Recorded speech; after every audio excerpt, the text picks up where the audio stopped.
الحمد لله رب العالمين والصلاة والسلام على سيد الأنبياء والمرسلين وعلى آله وصحبه وذرياته وأهل بيته أجمعين اما بعد۔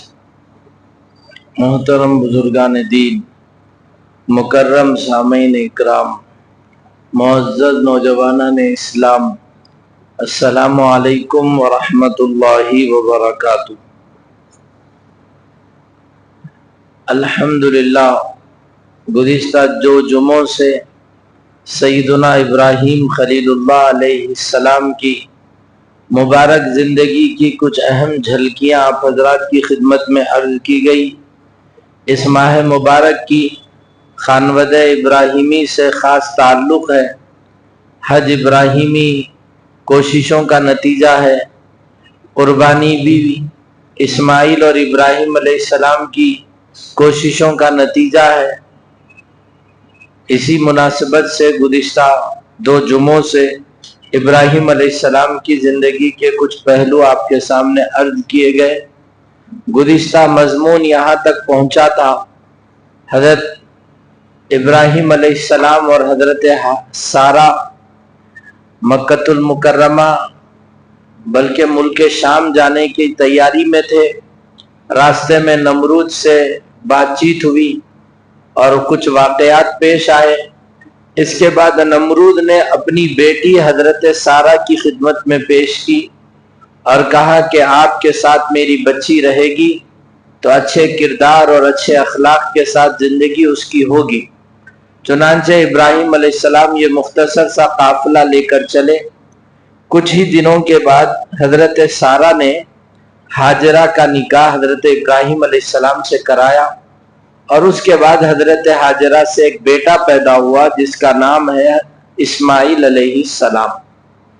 ابراہیم علیہ السلام کے دو بیویاں تھے۔ پہلی بیوی سے اسحاق علیہ السلام پیدا ہوئے اور دوسری بیوی حضرت ہاجرہ سے اسماعیل علیہ السلام کی ولادت ہوئی۔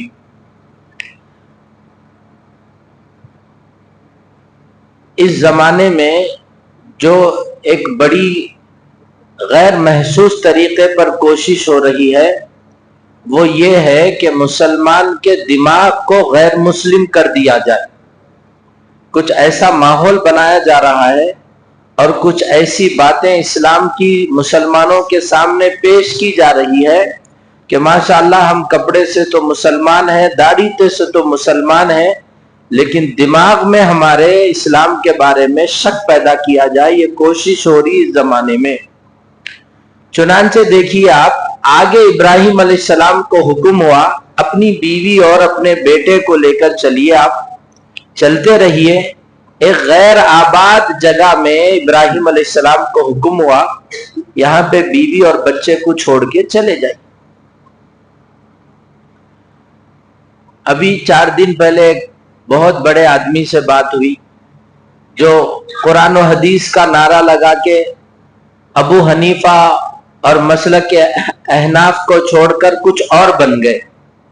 تو وہ صاحب بول رہے کہ بھئی دماغ میں آنا، ہم بھی سمجھنا سوچنا، تو لوگوں کا ذہن بنا ہوا ہے میرے دماغ میں کوئی بات آئی تو میں اسلام کی اس بات کو قبول کروں گا، میرا دماغ اس بات کو ماننا، نہیں مانا تو میں وہ بات اسلام کی نہیں لیتا ہوں۔ تو یاد رکھ لیجئے، جب تک اللہ رسول کے احکام کو بغیر چوں اور چرا کے آنکھ بند کر کے قبول نہیں کرے ہم جب تک مسلمان نہیں ہوتے۔ اگر آپ سے یہ کہا جائے راجستھان کی ریتیلی زمین میں بیوی کو چھوڑ کے آ جاؤ، دودھ پیتے بچے کو چھوڑ کے آ جاؤ، کوئی بھی عقل مند آدمی اس کو تیار نہیں ہوتا۔ لیکن یہیں پہ ہمارے ایمان کا امتحان ہے، عقل کو سنتے یا عقل دینے والے کی سنتے۔ عقل کو سنے تو اسی کو نفس پرستی بولتے ہیں، عقل دینے والے کی سنے تو اسی کو اسلام تسلیم رضا کہتے ہیں۔ آپ دیکھیے غیر آباد جگہ، ویران جگہ، انسان نہیں، جنات نہیں، زندگی کے سامان نہیں، اس جگہ پر 120 سال کی یا 80 سال کی عمر میں جس کو بیٹا ہوا اس باپ کو کہا گیا کہ یہ ویران جگہ میں چھوڑ دو.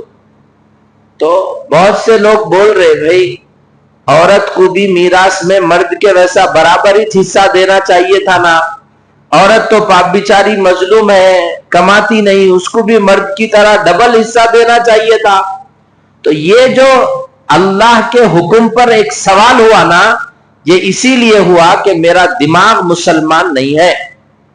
میں کپڑے کا مسلمان, میں داڑھی کا مسلمان, میں نماز کا مسلمان, دماغ سے میں مسلمان نہیں ہوں. دماغ سے وہی شخص مسلمان ہے جو اللہ کے ہر حکم پر سر تسلیم خم کرتا. ہاں اللہ کا حکم ہے تو میں ماننے تیار, قرآن و سنت میں یہ بات ہے تو میں اس کو ایکسپٹ کروں گا. یہ چیز ہونا چاہیے. چنانچہ ابراہیم علیہ السلام نے اس جگہ پر اپنے بیوی کو چھوڑ دیے, بیٹے کو چھوڑ دیے. وہ عورت بھی کیا فہم, کیا سمجھ, کیا شوہر کی تابعداری, اللہ کے حکم کو ماننے کا کیسا جذبہ. ابراہیم علیہ السلام جب چھوڑ کے جانے لگے تو حضرت ہاجرہ نے پوچھا یہ اللہ کا حکم ہے, اللہ چھوڑو بول رہے؟ ابراہیم علیہ السلام نے کہا ہاں اللہ چھوڑو بول رہے. اس وقت انہوں نے کہا اِذَن لَن يُضِيعَنَ اللَّهُ, اس وقت تو اللہ ہم کو ضائع نہیں کریں گے, یہاں اللہ ہمارے لیے حیات کا, زندگی کا سامان کریں. بات دراصل یہ ہے اللہ بندے کو آزماتے ہیں, اس آزمائش میں بندہ کامیاب ہو گیا تو پھر زندگی کا مزہ ہی الگ.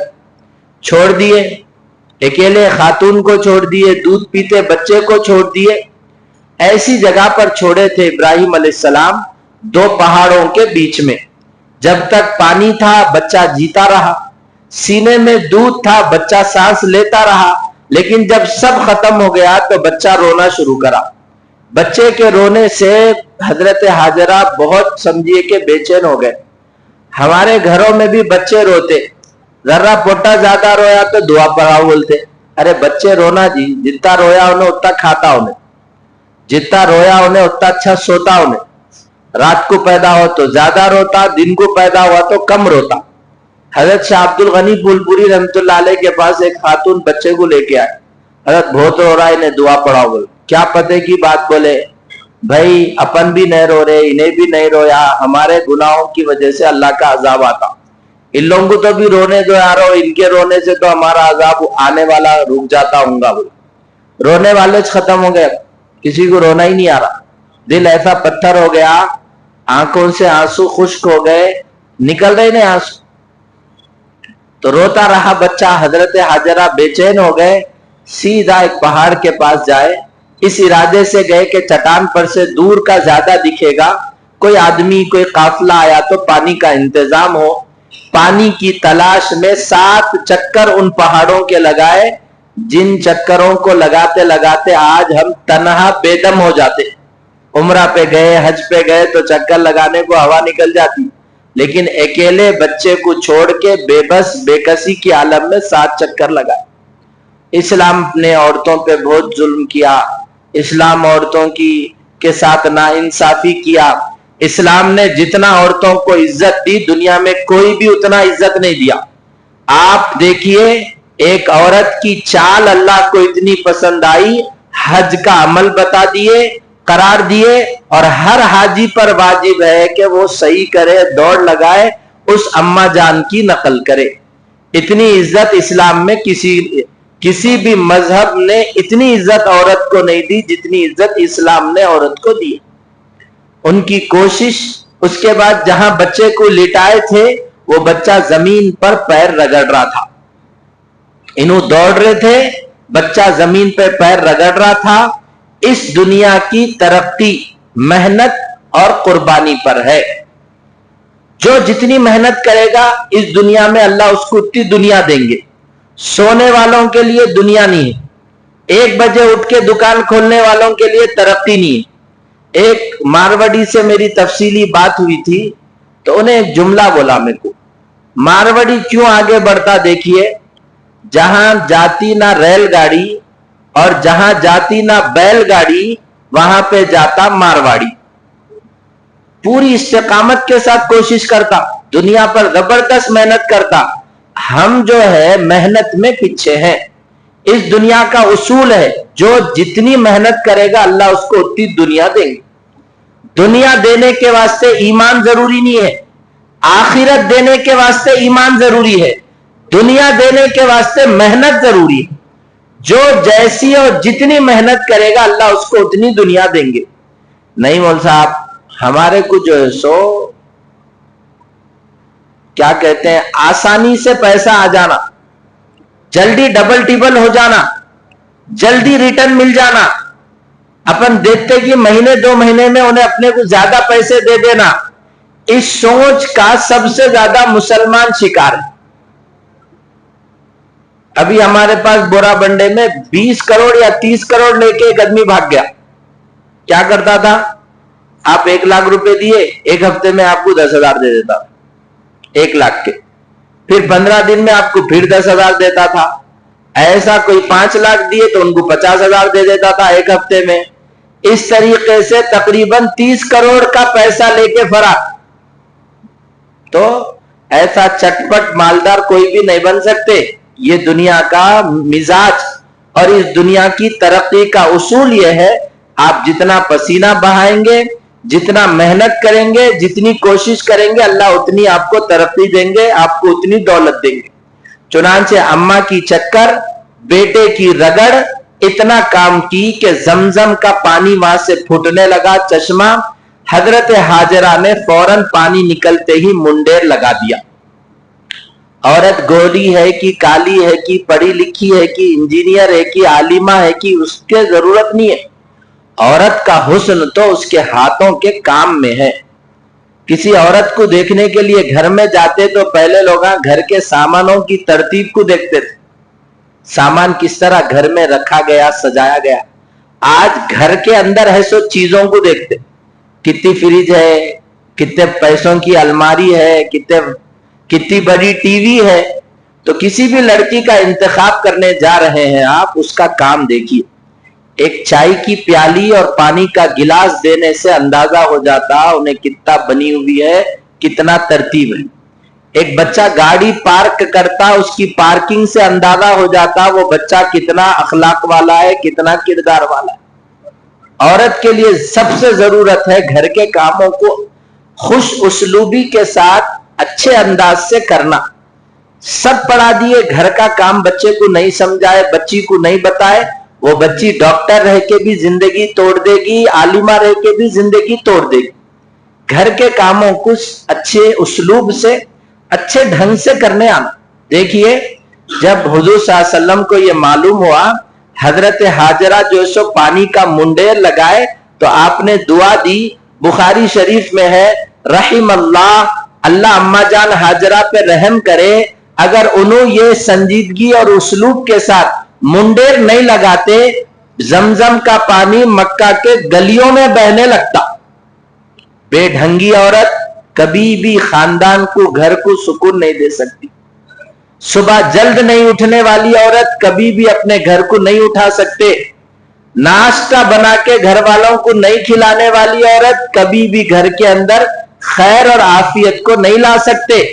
فجر پڑے بعد جس خاتون کا کچن میں جانے کا مزاج ہے، وہ گھر سکون سے رہے گا، وہاں کے بچے صحت مند رہیں گے۔ فجر کے بعد جس عورت کا سونے کا مزاج ہے، اس گھر کے مردہ بازو کے آگے دوسے کی دکان میں بیٹھے ہوئے رہیں گے۔ اسی لیے اپنی بچی کا مزاج بنائیے، گھر کے کام اچھا کرنا، سنجیدگی سے، سلیقہ مندی سے کام کرنا۔ لوگ کیا بھی ڈائری نہیں دیکھتے، ڈگری نہیں دیکھتے، ہمارے بچی کے گھر کا کام دیکھتے ہیں۔ جب حضرت ہاجرہ یہ پانی لگائے، روایتوں میں ہے، جی علماء کہتے ہیں اسلام کے حق ہونے کی جو علامتیں ہیں، ظاہری باطنی علامتیں تو بہت ہے، ظاہری علامتوں میں سے ایک علامت آب زمزم ہے۔ پوری دنیا میں آب زمزم پہنچتا، ہر ملک تک پانی پہنچتا۔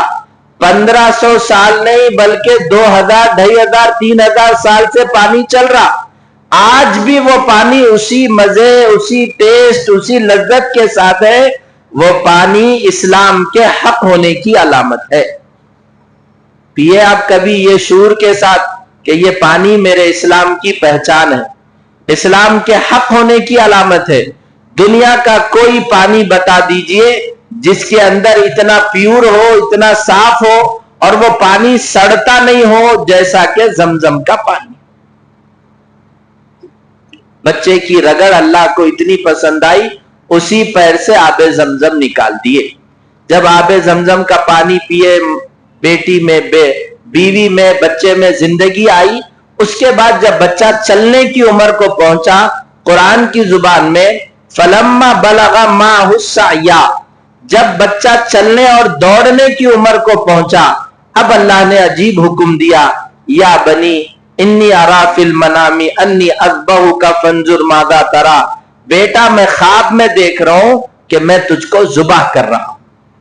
یہاں رک کے ایک بات سمجھیے آپ، فضائل اعمال ہے، ایسے ہی بہت سی کتابوں میں خوابوں کا تذکرہ ہے۔ تو ایک جماعت مسلمانوں کی بولتی خواباں دین ہے کیا؟ خوابوں سے دین سیکھتے کیا؟ تو اب یہ قربانی کیا کتاب میں آئی تھی؟ خواب کے ذریعے قربانی ملی۔ اس لیے نبی کے خواب کو، کسی متقی اور ولی کے خواب کو غیر اہم کرنا، یہ سراسر بے دینی اور جہالت ہے۔ جو قربانی ملی ہے ایک پیغمبر کے خواب کے نتیجے میں ملی ہے۔ اسی لیے بہت سے لوگ جو بخاری لے کے پھرتے رہتے ہیں مارکیٹ میں، یہ بولتے کہ بھئی یہ خوابوں کا نام دین ہے کیا؟ تو اب آپ پوچھئے کہ ابراہیم علیہ السلام جو قربانی دیے ہیں، کہاں بتائے ان کو قربانی دو بول کے؟ خواب میں بتائے۔ اس لیے پیغمبر کا خواب حجت اور دلیل ہوتا ہے، ایتھنٹک ہوتا ہے۔ نبی کے علاوہ دوسرے کا خواب تو ایتھنٹک نہیں ہوتا، لیکن ولی کا خواب خوشخبری دینے والا، مدد کرنے والا ہوتا ہے۔ جب خواب میں آپ نے دیکھا کہ بیٹے کو ذبح کر رہے، یہاں رک کے اور ایک بات سمجھیے۔ ایک زمانہ تھا ہم سنتے تھے غیر مسلموں میں بچیوں کو بلی دینے کا رواج ہے، ان کے پاس پیدا ہونے والے بچی کو بلی دیتے ان لوگ، ان کے مذہب میں ہے وہ۔ اب حیرت تو یہ ہوئی، آپ کے حیدرآباد شہر میں ایک مسلمان نے اپنے بچے کی بلی دی خزانے کی تلاش میں۔ جب آدمی دین سے دور ہوتا ہے، دولت اور ہوس کا پرستار ہو جاتا ہے، ایسی صورتحال سے دوچار ہوتا ہے۔ جمعہ میں نہیں بیٹھنے والے، دو سجدوں کے واسطے جمعہ کو آنے والے، ایسے ہی لوگ بعد میں بنتے ہیں۔ جو آدمی دین سے جڑتا ہے، ایسی جہالت اور خرافات سے وہ دور رہتا ہے۔ الغرض ابراہیم علیہ السلام کو حکم ہوا، آپ بتائیے بیٹے کو جا کر بولیے کہ میں تم کو ذبح کر رہا ہوں، بیٹا تمہاری قربانی دینا ہے۔ اب میں یہ نہیں کہتا کہ آپ کی بیوی کو لے جا کے راجستھان کے ریگستان میں چھوڑ دیجئے، جیسا ابراہیم علیہ السلام ہاجرہ کو چھوڑے۔ میں آپ سے یہ بھی نہیں کہتا کہ آپ اپنے بچے کو لے کے اب دھوپ میں 1 گھنٹہ ٹھہریے۔ بس میں آپ کو ان دونوں کے واقعے کی روشنی میں یہ عرض کرتا ہوں، آپ اپنی بیوی سے بھی، اپنے بچے سے بھی یہ وعدہ لیجئے، یہ پیغام، یہ واقعہ بتا کر، بیٹا تم روزانہ فجر کی پابندی کر لو۔ تمہارے لیے سب سے بڑی قربانی یہی ہے، بیوی کے لیے بھی، ہمارے بیٹوں کے لیے بھی، کہ وہ فجر کی پابندی کر دیں۔ قرآن میں کہا گیا وَأْمُرْ أَهْلَكَ بِالصَّلَاةِ وَاسْتَبِرْ عَلَيْهَا، اے مردوں اپنی بیویوں کو نماز کا حکم دو اور اس پر جمے رہنے کا حکم دو۔ اس لیے آج ہمارے لیے یہ مجاہدہ تو نہیں ہے کہ ہم اپنی بیوی کو لے جا کر کسی ریگستان میں چھوڑ دیں، اور ہمارے لیے یہ بھی مجاہدے کا حکم نہیں ہے کہ ہم اپنے بیٹے کو ذبح کریں، لیکن ہم کو تو یہ حکم دیا گیا اپنی بیوی اور بچوں کو فجر کی نماز کا پابند کریں۔